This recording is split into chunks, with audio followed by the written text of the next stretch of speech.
Alrighty, so this week we have Hunting Palismen, and I'm really excited for this episode because it's going to focus on the Golden Guard, and we haven't seen him since episode 2 at the very, very end, so I'm excited to get to know more about him and what his deal is. Unfortunately, the preview, thumbnail for this episode got leaked, very early, and showed a very spoilery picture of him, so that sucks, that's unfortunate, but I'm thinking that he's going to be looking for Palisman for Belos. I'm wondering if we're going to get that scene from the trailer of him in what appears to be Belos's chamber, and supposedly Belos turning into that weird creature monster thing, and if we'll learn more about that, what's up with Belos, why does he use Palisman, but we also know it's Palisman pairing day at Hexside, so I'm wondering if we're going to see Willow, Gus, Amity get paired with theirs, but we know Luz doesn't get paired with one, maybe because she's human, maybe because she doesn't have a bile sac, maybe because she doesn't do magic the same way, I don't know, but she's gonna go looking for her own, which I think is gonna lead to meeting the Bat Queen at some point in this episode, because I think she's gonna go to the forest and adopt one or something like that. But yeah, but there's also that whistle that we still have that we have no idea what it does from the Bat Queen from episode 7, Lost in Language, so maybe that will come into play. But yeah, and then Luz also gets a new outfit in this episode, and also gets the Golden Guard staff at some point, and there's that Cardinal Palisman, just a lot of stuff going on. And I'm also wondering if we are going to get a new intro, because it seems like everyone's kind of changed their outfits. Amity got her new outfit last episode, Ida got her new outfit, well, not outfit, hair for Amity, and then King got his horn fixed, so maybe we'll get a new intro if everyone who's getting, a new look. But yeah, those are all my predictions going into this episode, so let's go. Oh man, we starting off with the Emperor's Coven already? Gonna finally meet the Coven heads? Alright. Hello, person who's connected to Ida's past. And they're the abomatons. Okay, so they need all their powers in order to do this? Oh, yeah, we go into Earth, okay, yeah. You gotta go stay here. Beastie mode? I'm wondering if that's why the Golden Guard has scars. Yeah.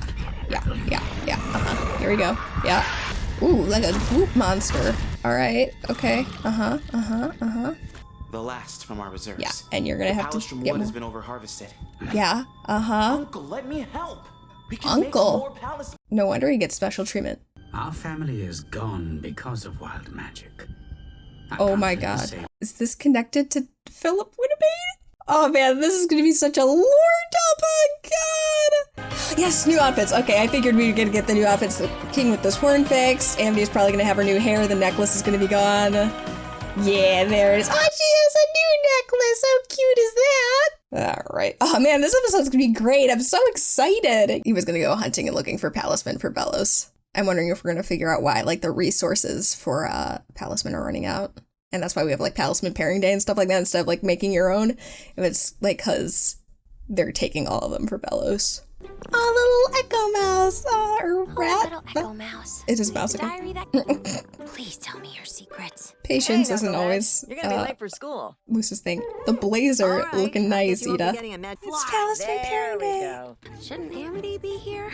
Oh, sorry, Luce. I heard she stayed home today. Oh no. That actually makes sense. Is she too embarrassed on this to momentous come day. to school? You're all about Oh, it's Freywin? Oh, cool. Holy Titan. Freewin here helps me. Oh my gosh, Bump. Tradition. Look at him with his luxuriously long hair. And then the Bat Queen's back. Alright. Adoption Day. Okay, so they just all adopt Palisman regardless. Okay. This was my pleasure. What a Oh, wonderful great. idea. We still got the Bat Queen on call. Not some trashy hand. Oh god, Basha. I want to be Yeah, look at strong this. and Good wise girl to Willow protect here. Everyone I love. Oh, oh, it's so cute. Oh, they I'm got gonna it. take such good care of you. Beautiful. Look at them growing up. I'm so proud of them. Oh, crab. Cool. Okay, this Oh. is pretty cool. All right. I want to That's open just my own warming up. veterinary clinic. A little scorpion line? Cool. Little chameleon? Oh, cool. A sloth? Oh, this is so cool. I love seeing all of them get their stabs. Oh, no. A witch. Oh, no. Lose, baby. Would you still train to be a witch in the human realm? Can you even do magic there? Huh, I Oh, guess no. I never thought that far ahead. Lose. I It's stayed gonna here be because I okay. wanted to learn magic, right? I wanted to She be got a new witch Jimmy like Jams. Azura. Look at that. Did expect to be a witch back in Connecticut? Okay, so we gotta confirm that it's Connecticut. Gotcha. Oh, see, a little stowaway! Oh, this is where she's gonna run into Golden Guard. Gonna try and steal all the rest of the Palisman. Oh, look at them all. I stay on the Boiling Isles and become a rugged bounty hunter. Nah, You kind of already did that in Separate Tides. but it's Oh, password Golden protected. Guard's gonna take it with Luz inside because she falls You're an asleep, angel. is what I'm guessing. Or just now, never mind. We're a little. This is okay. All good. Oh, she's gonna draw the glyph on the leaf? Ugh, him again. They're just humming or whistling the theme song. Huh? Ha! Good job, He'll be Luz. fine. Yeah, he will. How do I It's all land good. this thing? Come on, Luz. Oh, you do just draw it with your feet. Ha ha. And there's the hand dragon. Aye. Is this actually Kikimora, and Kikimora is actually trying to like sabotage the Golden Guard? Okay, and this is like the fungal forest wastelands. Oh hey, that's convenient. Wow, just straight up faking his death. Alright. Okay, no, she just has the drag. Okay, cool. Wow, she really does not like him. Okay. I won't leave him. Luz, you're too nice. It's got a little gap to it. Good job, Luz. You're a bad person, and I do not like you. But Yep. Kikimora Yep. is trying to kill you, and unfortunately, I'm too nice to let that happen. Legit, you are too nice, Luz. I think it's funny that people drew him as like this handsome, pretty boy, and he just looks like a tired, like, doofus. Now this like opens up a whole thing of just like, Man, okay, he has Kikimora pointy must ears, hate you. so what's the family situation with Belos? Whoa. Where are I haven't they? been outside Bonesboro that much. Okay. Tessa is so cool. Letissa? Alright. Cute. I didn't know kids your age were still into temporary They don't know. Yeah, show us your badge number. Staff. You can't do magic without a staff? A little Interesting. Okay. Oh wow, you took that hit like a champ, Luz. Parkour. Come on, Golden Guard. Don't you know any, like, levitation spells? Ha ha. Sorry, I don't really feel that bad for him. Always looks down on other people and thinks he's so much better, but he can't even do anything without a staff. He needs someone to take him down a peg like Luz. Nah, you're too nice for This that. is where she's gonna By draw the way, glyphs. Too slow. Oh, look at you, Luz, you little Let's get jokester. this over You with. got him. Using these fire and ice spells, I can command the glyphs to produce a thick mist. And Okay, the sleeping alright. metals? Actually, not many people know this, but no. I'm a powerless witch. A lot of my ancestors were. I never thought I'd have a future in a world like this. But then, Belos found me and gave me a staff with artificial magic. Said the Titan had big plans for me. He's just being friendly. Aw, is he gonna get paired with that Palisman? Are you sure? Just take it. Oh, I hope this doesn't backfire on you, Luz. Are they gonna like land in the forest and then Kikimora's gonna have to try and catch him? Oh, Babies? they're okay, good. You guys You look need so some cold and airbags in scared. there. Yeah, uh-huh. Yeah. Right. Gonna give your name. My name is Hunter. Is that why it's called Hunting Palismen?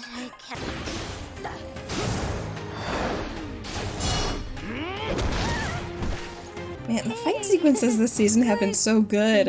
Oh man, Luz just taking off, just leaving him. The Palismen are all accounted for. They probably had a rough although I night. don't know where that thing came from. It's a Palisman, of course. Oh, this is gonna be Luz's Palisman? Or is it gonna be Hunter's? Ida, Oh gosh, that's find you here. kind of disturbing. what did you I'm gonna get try and carve your own. How thoughtful. The Bonesboro Garden Club was robbed by us. Oh man. We'll start Mhm. carving.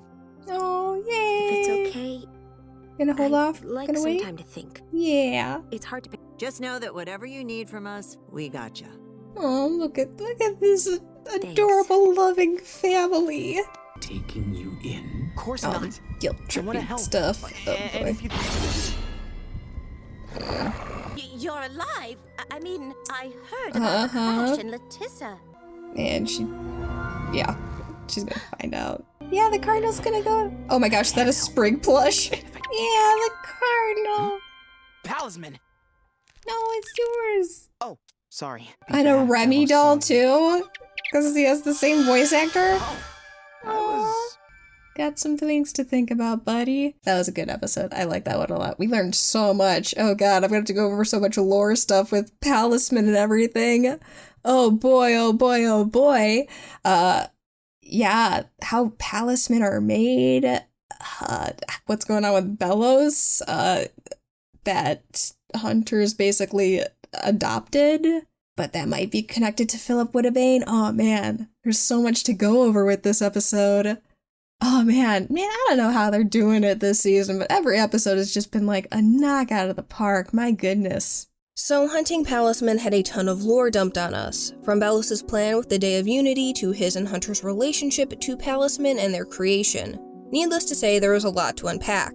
But before we get into any of that, let's go over our secret messages. From last season, our episode title message was "A Witch Loses a True Way." Since the official Disney press site has released additional episode titles, we now have Seek, The, and a word starting with the letter K. Like I've been saying, I know other episode titles were leaked, but I try to only cover official news here, so until Disney officially puts something out, I won't be discussing those. In terms of what word I think will follow, I think it's either key or king. The key is very important this season in getting Luz home, plus we now have the journal entries of Philip Woodabane. If it's king and his past will also be important this season. Once Disney officially announces more episode titles though, we will have a bit more to go off of. But we also have our symbol message. From last season, we have 2 witches torn apart, now alone, 2 hearts of stone, a curse of feathers and mud, a betrayal of blood. We now have seething seas and puppet strings. The symbols for this episode are found on the staircase here. Decoded, it says he. So we now have seething seas and puppet strings, he.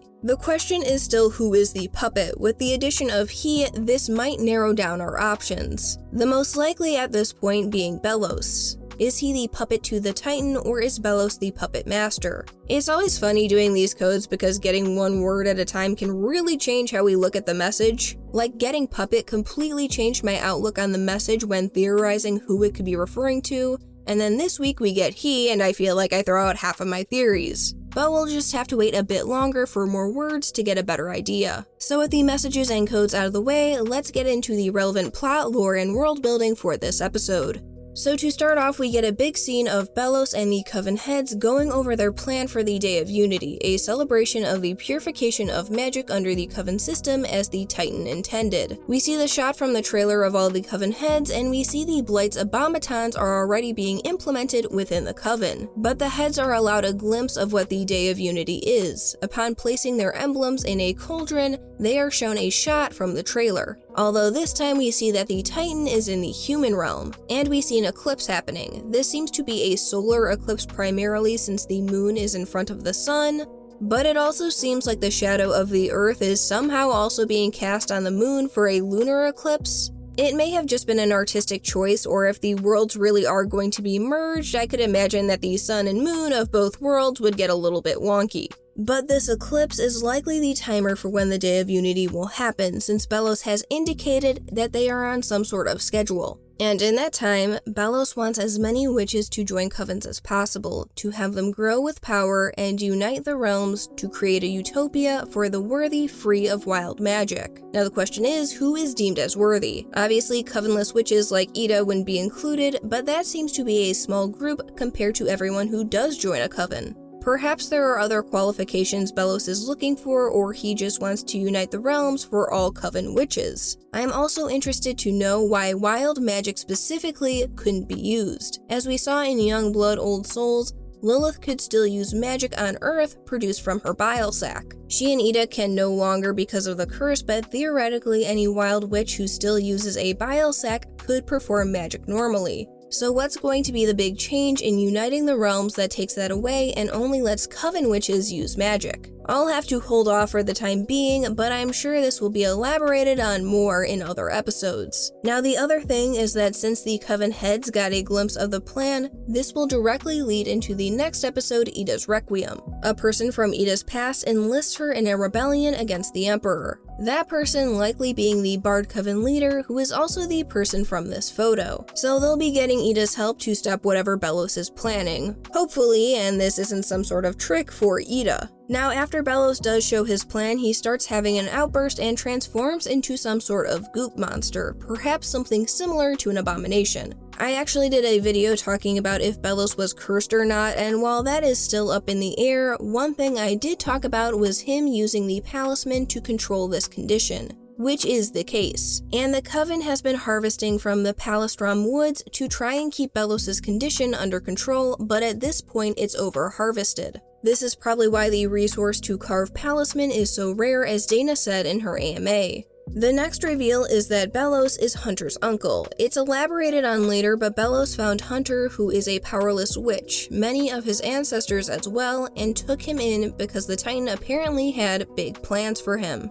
Now, Hunter suggests making more Palisman, but this process requires wild magic, so obviously Belos doesn't want to go that route. But Belos says something interesting here, that their family is gone because of wild magic. Now, I just said that Belos adopted Hunter, so the family Belos is referring to is likely his own. Now, last episode we know that Philip Wittebane was the first human. We don't know what happened to him other than that he disappeared one day. Perhaps Philip is related to Belos. And maybe him saying gone didn't necessarily mean dying, but gone as in leaving. It's a bit of a stretch, but with how crazy things are getting now, it's a possibility. But Belos sends Hunter to get him more Palisman. Kikimora overhears this and wants to get in Belos' favor, so she takes it upon herself to try and get rid of Hunter and get the Palisman. And we'll see this a bit later. But for now, we see Luz trying to get the Echo Mouse to show her more journal entries. While we didn't see one this episode, I'm guessing we'll see more in future ones. And we also do see that they still have Jean-Luc. But today is Palisman pairing day, and also Ida, I am loving the blazer, way to dress up for the occasion. Once at Hexside, we see Luz asking where Amity is, and she didn't come to school today. Some people were saying that she was grounded for dyeing her hair, but Odalia puts a lot of pressure on Amity to do well in school,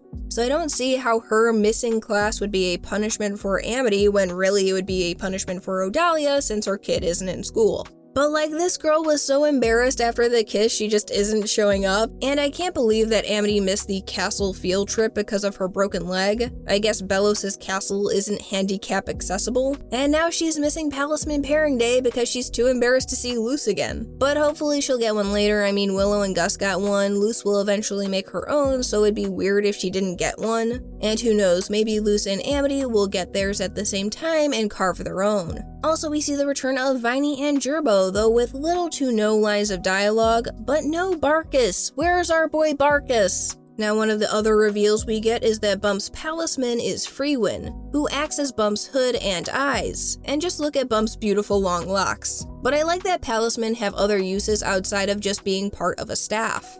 We then get essentially the same info from Dana's AMA on Palisman, with witches carving their own, but now that Palistrom trees are becoming so rare, likely because of Belos, they have an adoption day instead. Now, this was actually Ida's idea, who used the whistle to call in a favor for the Bat Queen. However, since the Bat Queen was more than happy to do this, Ida still has the whistle for a future favor. So now we still have the Bat Queen on speed dial. Now I'll go through everyone's Palisman quickly. Willow is paired with Clover the bee, Basha with Maya the crab, Viney with a scorpion lion, Gus with a chameleon, and the Abomination student with a sloth. Unfortunately, we don't get to see Skara, Gerbo's, or the Oracle students' Palisman, but I like the ones that we did get to see match their personality or goals. Like a bee for Willow makes sense, sweet like honey but has a sting. A crab for Basha, likely because of her crabby personality. And I know Gus said that he doesn't want to be an illusionist and wants to be an ambassador to the human realm, so the chameleon who changes seems appropriate. Viney is a part of 2 tracks, so a lion and scorpion Palisman fits, and the Abomination student is just trying to make it through the year, so a slow-moving sloth seems perfect. Now, Luz doesn't match with any Palisman, as the Bat Queen puts it, because she doesn't have conviction.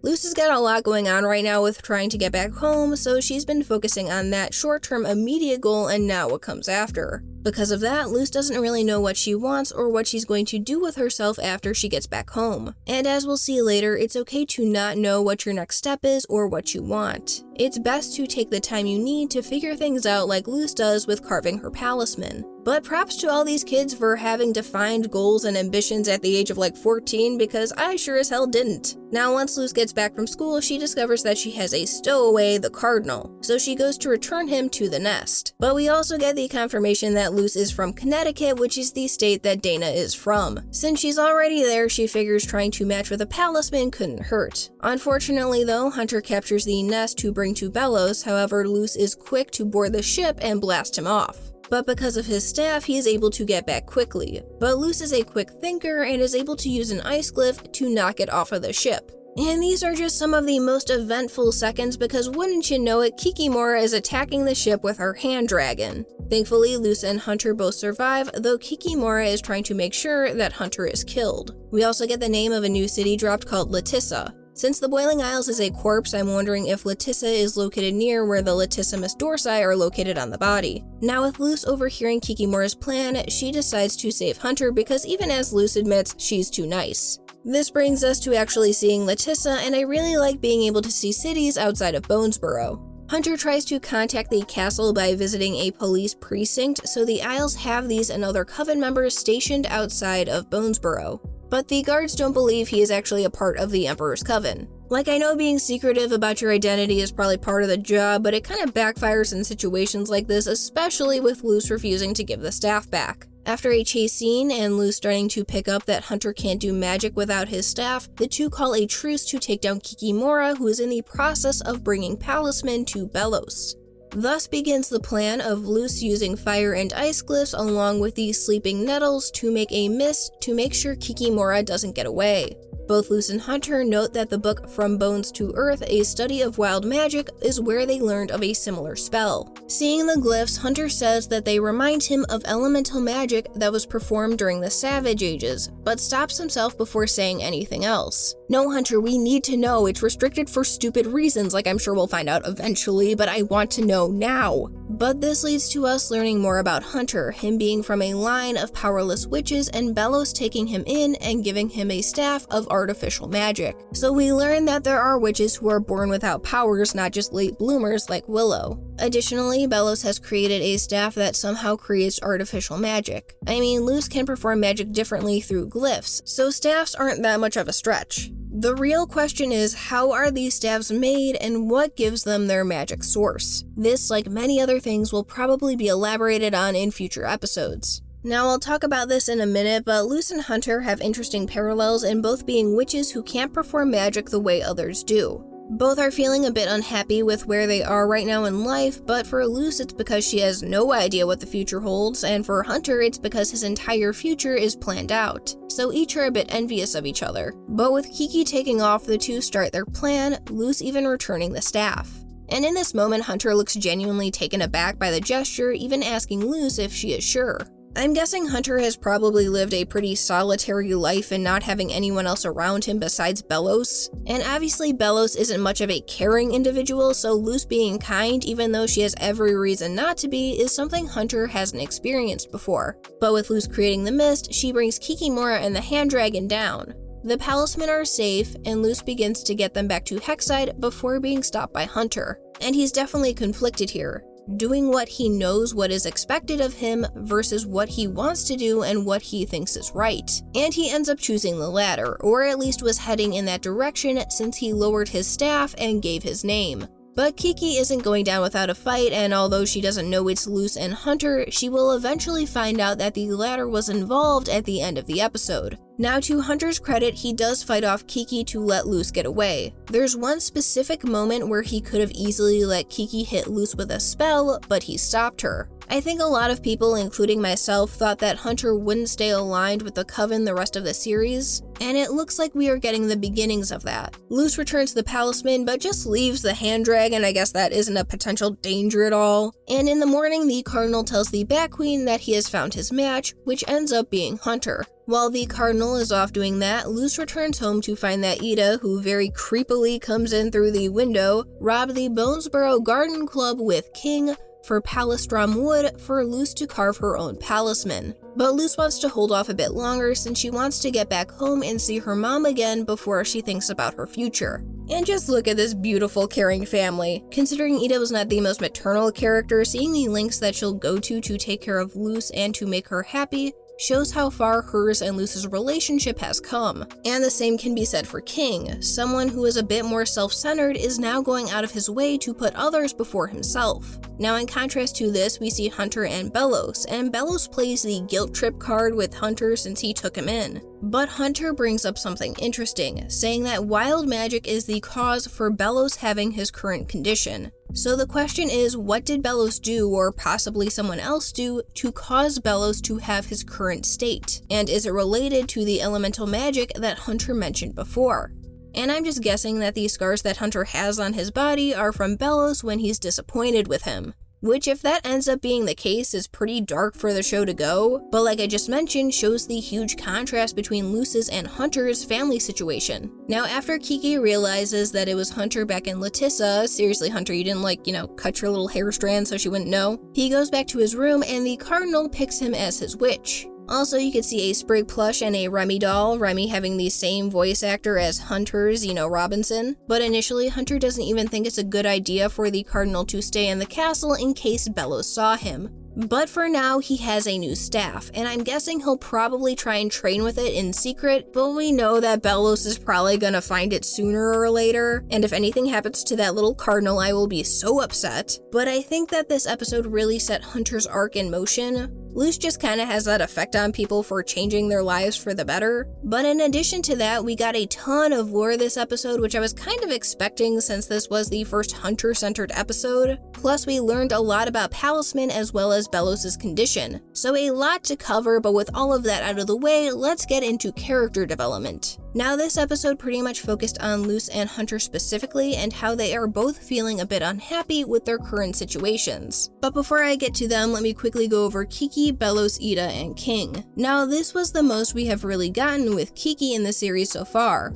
I kinda always felt that she was the kind of character to stab you in the back if it was for her own personal benefit, and yeah, that's definitely the case. Though I can see where she is coming from of always being the second best to Hunter, not saying it's justified, but I get the motivation. And now that she knows Hunter ruined her plan, I feel like she's really going to be out for blood. Now, Belos is interesting because up until this point, he was always aloof and came across as cold, and he still does, but his connection with Hunter changes that a bit. He calls Hunter family, but it really strikes me more as Belos just using him for whatever plan he has. Out of everyone, sure, he probably cares about Hunter the most, but the implication that Belos is the one who gave Hunter his scars and also uses the I took you in card, Hunter is probably just another piece in the plan for Belos to get what he wants. Now on the other side of the spectrum, we have Ida and King, who robbed the gardening club for a rare resource, but hey, it was for the best of intentions. Where Belos makes everything about him and his relationship with Hunter, Ida and King make it about Luz and make sure that she is happy, not rushing her to carve a Palisman and saying they have her back.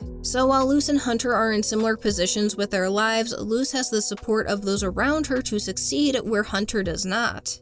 But I just found their family situations interesting and how vastly different they were. But let's move on to our main two. Luz early on in the episode is feeling stuck since the Echo Mouse isn't playing any new journal entries, her only clue to get back home. So she kinda just has to exercise patience in waiting for the mouse to share. And I don't know, Luz, maybe you should just invite Amity over to help you out, just saying. But I get how frustrating it can be knowing you have all the answers right in front of you, you just can't have them. However, Palisman Pairing Day seems like the perfect distraction for Luz, who is excited at first until she doesn't get paired. I know that Dana said in the AMA that Luz was oblivious to Amity's affections late in season 1 because she had a lot of other things on her mind, and I feel like we have something similar going on here. Luz wants to get home, that's the immediate goal. But in terms of reaching that goal and what comes after, Luz doesn't know. So it's kinda hard to think about the future when she has no idea if she'll even be able to get back home and see her mom again. And Luz, who is usually so positive, just finds herself feeling down, even saying that she wouldn't want to be her Palisman either. In my last video, I analyzed Luz and Amity's relationship in Through the Looking Glass Ruins and brought up how Luz was seen as an outcast back at home. So her saying that really stings knowing where it's coming from. Now Luz does still try to match with a Palisman when she returns the Cardinal, but doesn't get frustrated or angry when she still doesn't match. If anything, she's just having fun spitballing ideas.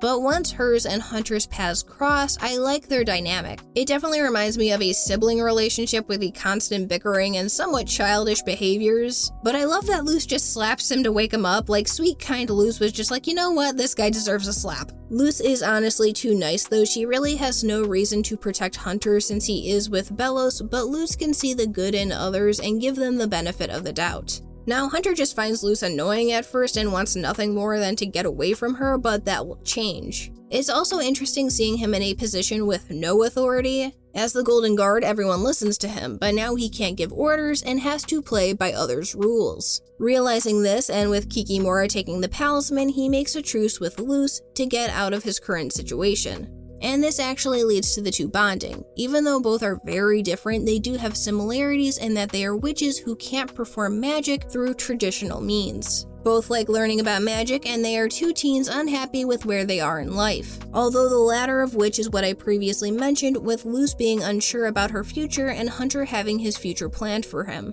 And by the end of the episode, Luz is at least a little bit more at ease because of those around her, while Hunter is pretty much in the same position he was in. The one positive thing being the Cardinal Palisman. His relationship with Luz is interesting though. He probably hasn't been around many his age and doesn't have any friends. He always has to live up to Belos' expectations and put the Coven before himself. So meeting someone like Luz is completely new to him, and kinda similar to Amity when the two were first forming their friendship.